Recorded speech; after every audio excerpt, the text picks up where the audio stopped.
High friends, welcome to my channel Ashok exclusive. দেখো, গতকাল ভোর 5টার সময় কলকাতায় একটা ভয়াবহ অগ্নিকাণ্ড হয়েছে এসরাই স্ট্রিটে। হ্যাঁ, সম্ভবত 32 নম্বর এসরাই স্ট্রিট, 32 না, হয়তো 37 এরকম হবে এসরাই স্ট্রিট। তা তোমরা এটা সবাই জেনে গেছো, দেখেছো, খবরের কাগজে পড়েছো, টিভিতে, নিউজে, মোবাইল ফোনে, সবেতেই এসে গেছে। সেটা কথা নয়, কথাটা হচ্ছে আমি ওই জিরো পয়েন্টে গিয়েছিলাম। তোমরা যারা আমার ব্লগ দেখো তারা জানো যে আমি বিভিন্ন কলকাতায় যাই ঘটুক না কেন আমি সেই জায়গায় পৌঁছে যাই শুধু তোমাদের জন্য। আমি তো নিজে দেখেই এবং সেগুলো তোমাদের দেখাবো বলে চলে যাই। তা আজকেও আর এই ভিডিওটা নিয়ে এসেছি সেই জিরো পয়েন্ট থেকে। ওখানে আগুনটা সেই সময় কি পজিশনে আছে, কি বৃত্তান্ত, সব দেখতে থাকো।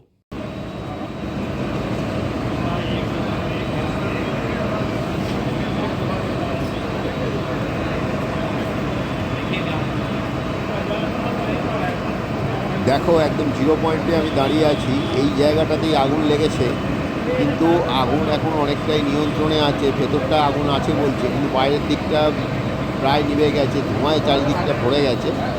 আর বহু দূর থেকে একটা পোড়া গন্ধ নাকে আসছে। তোমাদের বলে রাখি, মূলত যে বিল্ডিংটায় আগুন লেগেছে এটা ইলেকট্রিক সামগ্রীর বিল্ডিং। এখানে বহু ইলেকট্রিক সামগ্রিক বিক্রির দোকান আছে, এছাড়া আছে গোডাউন, এবং শুনলাম এখানে কিছু কেমিক্যালস যেগুলো দিয়ে পারফিউম তৈরি হয়, এই কেমিক্যালসেরও নাকি কিছু গোডাউন আছে।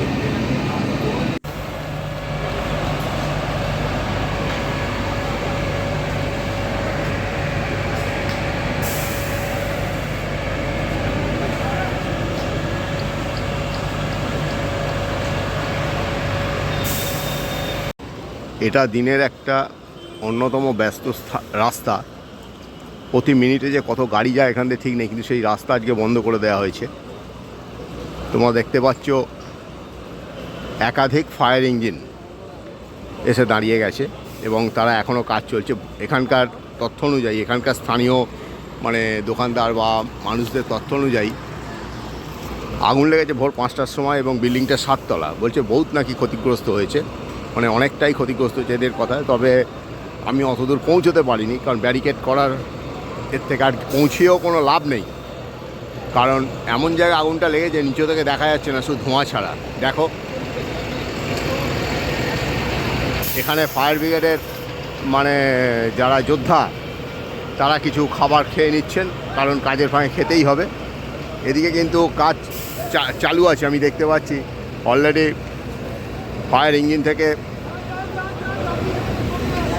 জল দেওয়া হচ্ছে, সেটা তোমাদের আমি প্রথমেই দেখিয়েছি।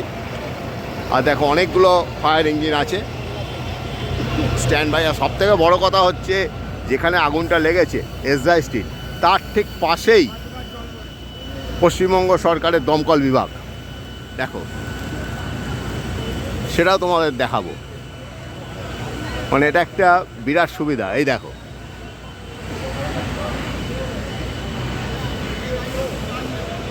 যদিও এখানকার গাড়ি দিয়ে সব হয়নি, বাইরে থেকেও গাড়ি আনতে হয়েছে, কিন্তু ফায়ার ব্রিগেডের যে প্রিলিমিনারি যে যুদ্ধ সেটা কিন্তু এখানকার গাড়িতেই হয়ে গেছে। এই দেখো ফায়ার ব্রিগেড, তোমার দেখাচ্ছি, ডিভিশনাল ফায়ার অফিস। দেখতে পাচ্ছ ফায়ার ব্রিগেড, আর ঠিক এর উল্টো দিকেই আগুনটা লেগেছে। আর সব রাস্তা বন্ধ, এই রাস্তা দিয়ে বাস বন্ধ করে দেওয়া হয়েছে, ওদিক দিয়ে গাড়ি ঘুরিয়ে দেওয়া হচ্ছে। দেখো, অনেক দোকানপাট বন্ধ করে দেওয়া আছে। এটা হচ্ছে রবীন্দ্র সরণি, যেটা পাশে হচ্ছে এসরাই স্ট্রিট বলা হচ্ছে।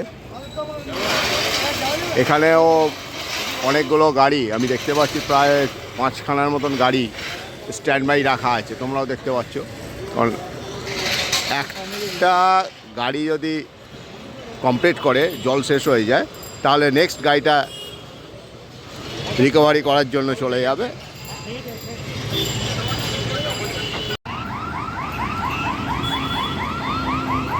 দেখো ফায়ার ট্রাকের ব্যস্ততা, দেখো একটার পর একটা ফায়ার ট্রাক এসে যাচ্ছে। জল বোঝাই করে।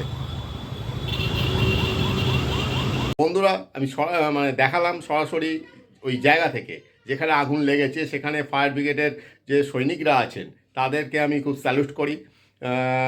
তারা এইরকম একটা অগ্নি মানে আগুনের সঙ্গে লড়াই করে যেভাবে সে আগুনটাকে নিয়ন্ত্রণে আনার চেষ্টা করেছেন বা করছেন, সেইটা আমি দেখেছি, নিজের চোখে দেখেছি, তাদের পরিশ্রম দেখেছি, তারা কীভাবে ব্যস্ত হয়ে আসে সেটা নিজের চোখে দেখেছি। সব কিছু খবরে আসে না, নিজেকে সেই জায়গায় গিয়ে দেখতে হয়। তা তোমাদেরও আমি দেখালাম, আশা করি তোমাদের ভালো লেগেছে। আজকে এই পর্যন্তই। চ্যানেলটাকে অবশ্যই লাইক সাবস্ক্রাইব করে দিও। Bye bye.